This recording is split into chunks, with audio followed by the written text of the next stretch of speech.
Jay here for Stretford Paddock. This is the Paper Talk. As you can see, we're live, we're in the studio. Get involved in all the chat and the comments. Going to be talking about all the latest Manchester United news. We've got transfer stories. Obviously, still the transfer window is open. We'll also be looking at a few pieces that are doing the rounds about Ruben Amorim, about the squad, all that jazz. So make sure you are hitting that like button. Great to see so many people already in the chat. The usual suspects: Chris Smith, Real Recognises Real, Jacoya Chot, John Cowell, Maurice Marshall, Mick Holohan.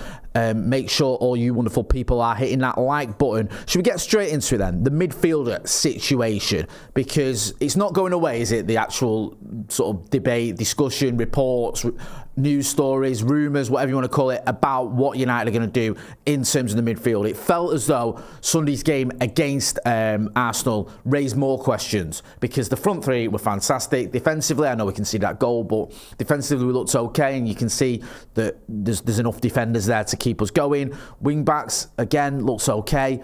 In midfield, do we have the right combination? Do we have the right personnel? Do we need to bring someone in? The Athletic here did a tweet, I think it was earlier today, this morning. It said, an Athletic midfielder, ironically, has been on Manchester United's agenda all summer. Excuse me, let me just turn that off. Forgive me. And Carlos Baleba was not the only target considered, but he has been at the top of the list. So there will be some internal debate now about whether to pivot to another number 6. There is an appreciation for Morten Hjulmand, the 26-year-old Danish international who captained Sporting, Amorim's old team. The pair had a strong relationship.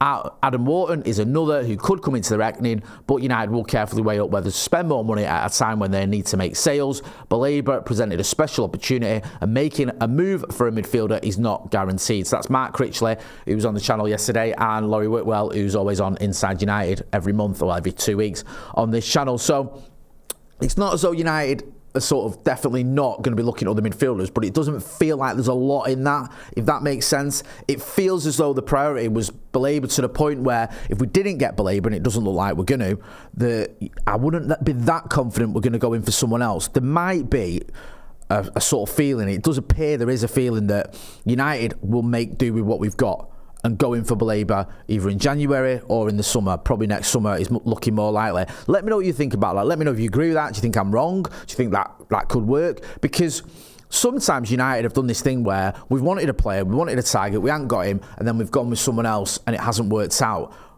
But the sort of, so you go, okay, wait for your target. The counter to that is, are we going to sort of leave ourselves slightly hamstrung this season if we haven't got the midfield that we need? We've got a very good attack, we've got a good defence. Yes, there's question marks about the goalkeeper, and which I'm going to get to in a minute, but that midfield, is there a right combination there that we can make work? Manuel Ugarte, I don't want to keep going on about it, but it's worth mentioning.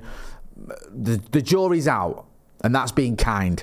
Yeah, last season he was patchy, didn't end up playing in the Europa League final, which spoke volumes to me that your manager doesn't pick you for the biggest game of the season. This season, I know it's only been one game, he comes on, and that's a bit of a shocker. So has that raised more questions? Kobbie Mainoo, I think, will feature this season. I know he didn't play against Arsenal. Can he play in the system? Bruno Fernandes, you'd expect him to always play. He can play further forward. But when you've got your front three of Sesko, Cunha and Mbeumo, is it likely that Bruno's going to be dropping deeper? Let me know what you think. Get involved in the chat. I want to hear what you guys think. I don't know. So it's interesting to discuss. Obviously, the sort of the rumours there, or the reports there are United are interested or looking at Wharton and Hjulmand, but it doesn't feel like there's anything concrete there. The thing with Jadon Wharton is, as well, if you are going to try and buy him, you're not going to be that far off the Baleba money, I think, personally. I think you might get him for a little bit less, but he is going to cost quite a lot. Crystal Palace won't want to lose him. He's still young. I think he's got a few years left on his contract. And obviously, they're a club that don't just give players away. We know that from when we brought Aaron Wan-Bissaka.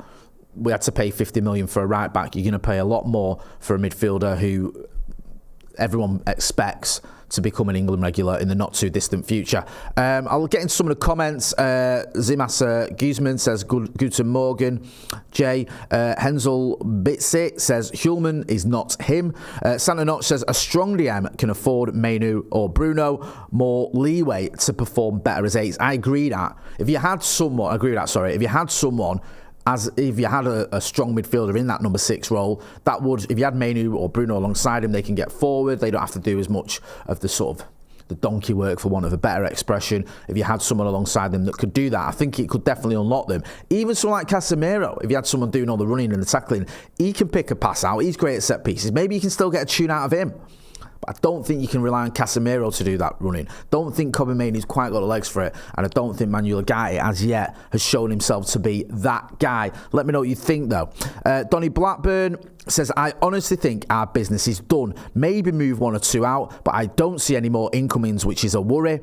We are desperate for a midfielder. I would be comfortable sticking with Onana for now. So he's talking about the goalkeeper situation, which I'm going to go get to in a sec. Mace11 says, Jay, do you think Zirkzee will get any playing time this season?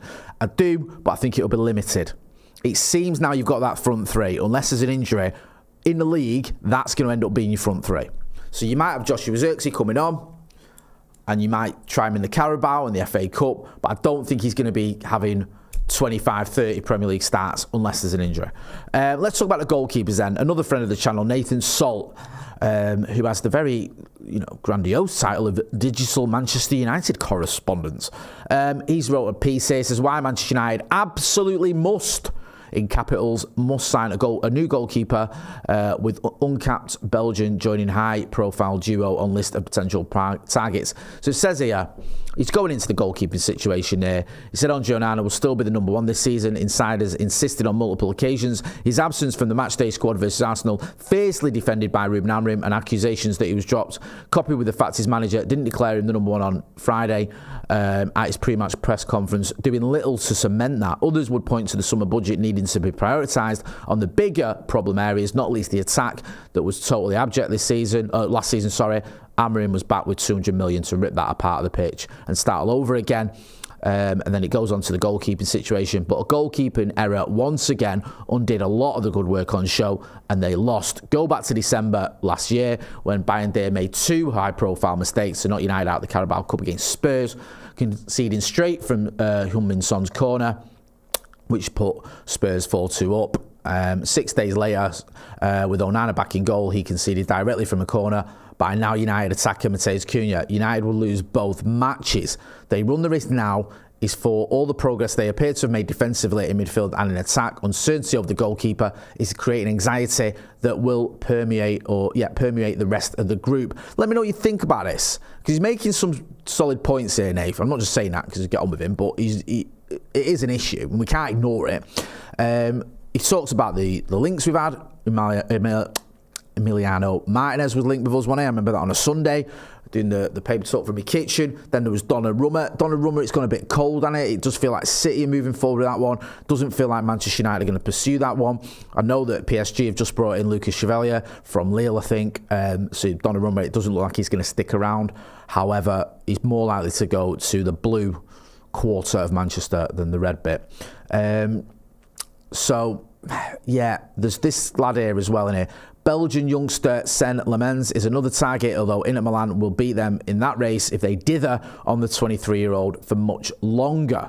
There was sort of one, I think, is it Costa going to one of the Turkish clubs? And I saw a lot of people on Twitter last night saying, why don't United put a bid in? I think he's going, I don't want to get it wrong, I think it's Galatasaray, 20 million, but I might have 20 million, yeah, I might be wrong on that front though. And people saying United should be in for him, United should be in for a new goalkeeper. It does feel as though United haven't done a lot in terms of trying to get a goalkeeper. It does feel, we've had one or two rumours, Martinez, Donnarumma, this kid Lemons as well. I think the Real Madrid keeper as well was linked at one point, Lunin, is it?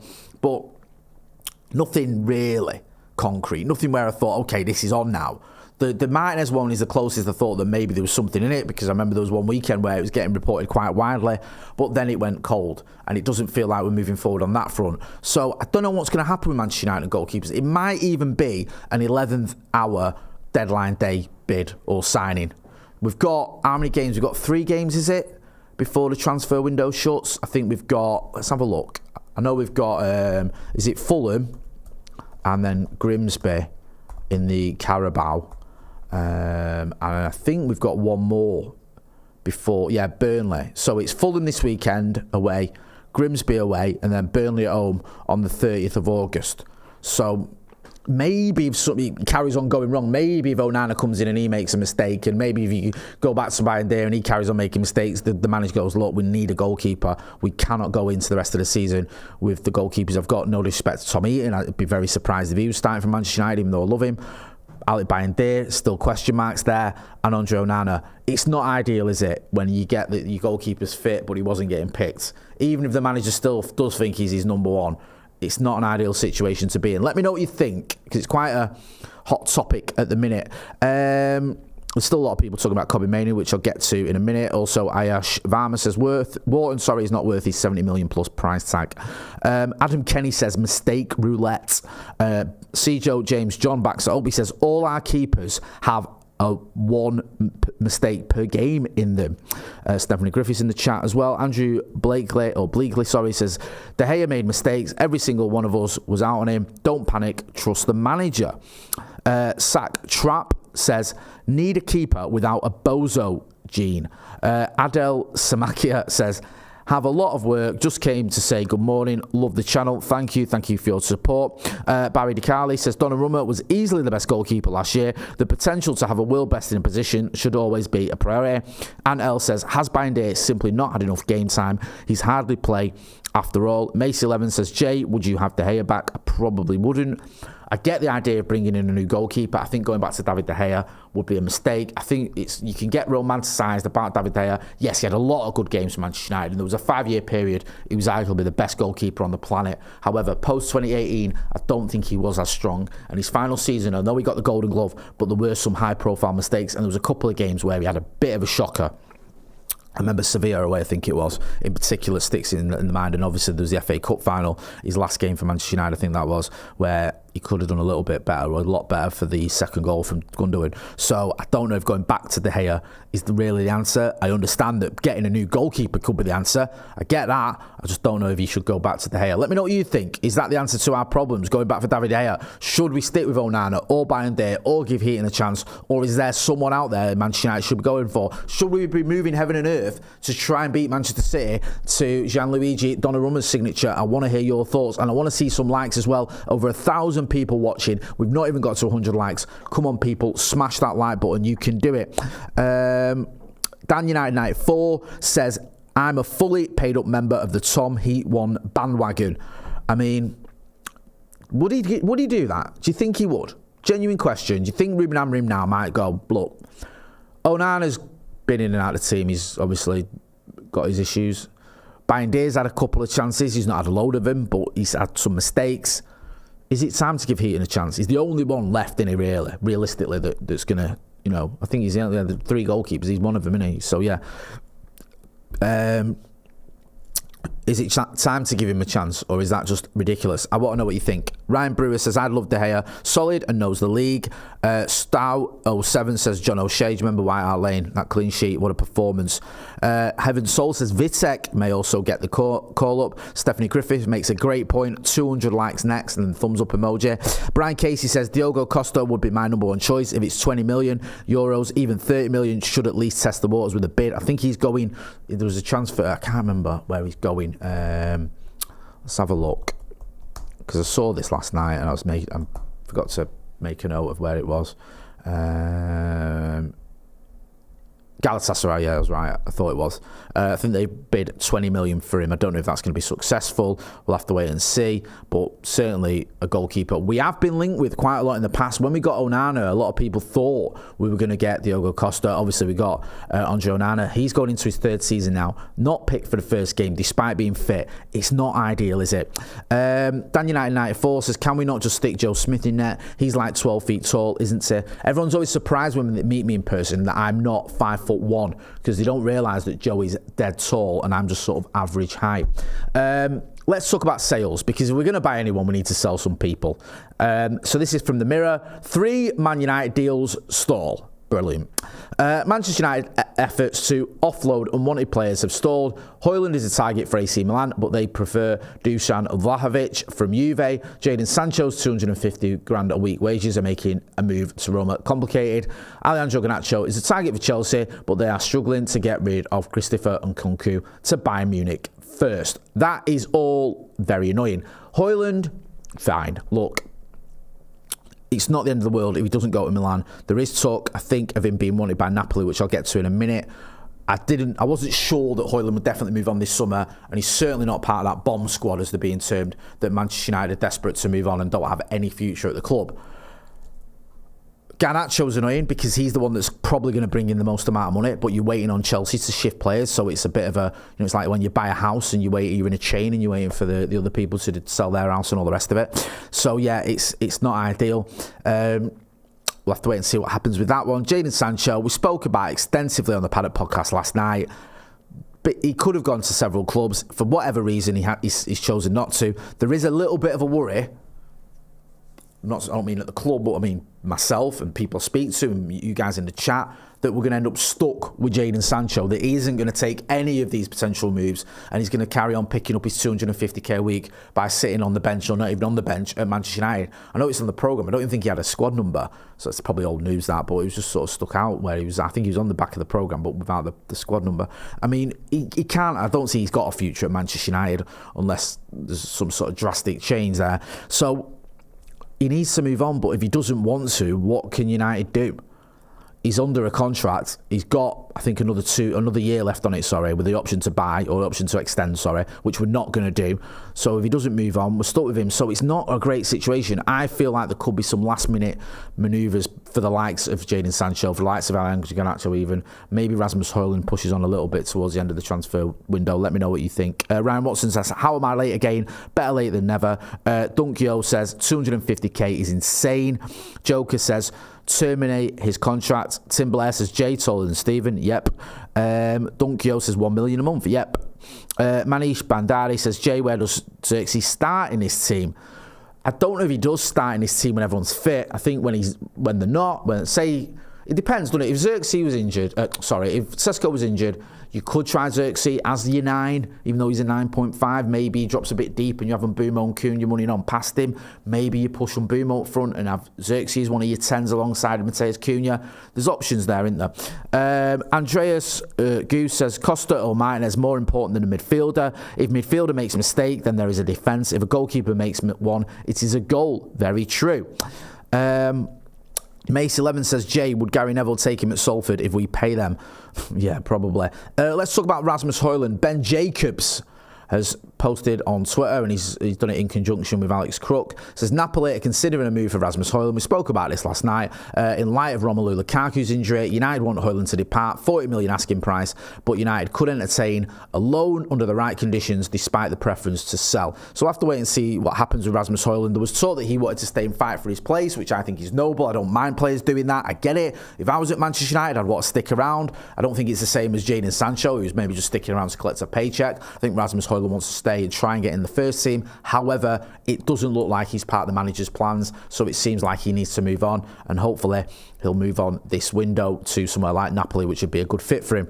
Let's talk about Jadon Sancho again. There's another tweet. It says here, Manchester United are aware of Jadon Sancho's plans to consider different proposals. After rejecting Roma, United insists for Sancho to find a solution as soon as possible. I don't need to labour the point. We've spoken far too much about Jadon Sancho, probably ever since he was at Dortmund.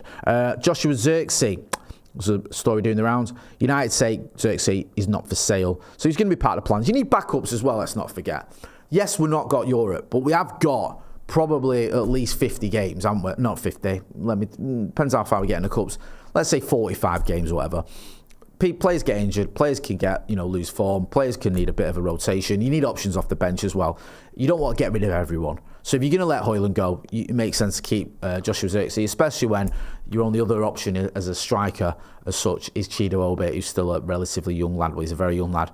Let's talk about Gary Neville, right? There was this thing on Monday Night Football last night where Gary Neville, they went back from an ad break and he said, there's obviously on the screen is a picture of a load of Leeds fans, and he says Leeds fans are one group I wouldn't go near, and he was caught on camera saying that. I don't think he realised they were back, and you can see him laughing about it.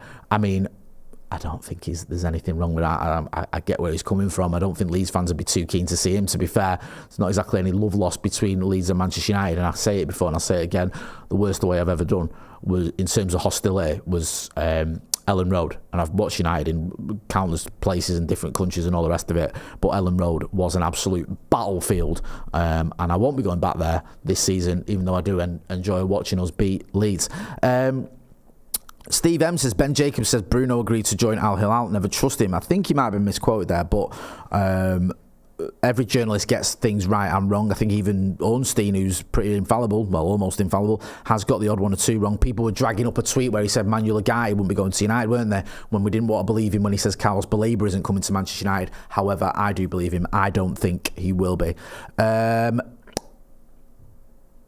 Santa Notch says, I agree with Gary, lol. Yeah. I do agree with him as well. Phil Ashton says we should go and get Wharton. Andrew Brown says I've been Ellen Road 4 times and it's tasty as FUCK. It certainly is. I'm going to leave it there. Make sure, if you're not doing so already, you are hitting like, share and subscribe. We're going to be back later on today. Me and Stephen Howson got a little vid for you, so make sure you check that out. Don't forget as well to go and check out all the other videos we've got on the channel. If you want to put yourself through it, check out some of the reactions to the Arsenal game. Check out Uncensored as well with Joe and Adam McCullough. I've been Jay Moy. This has been the Paper Talk. Thanks for watching.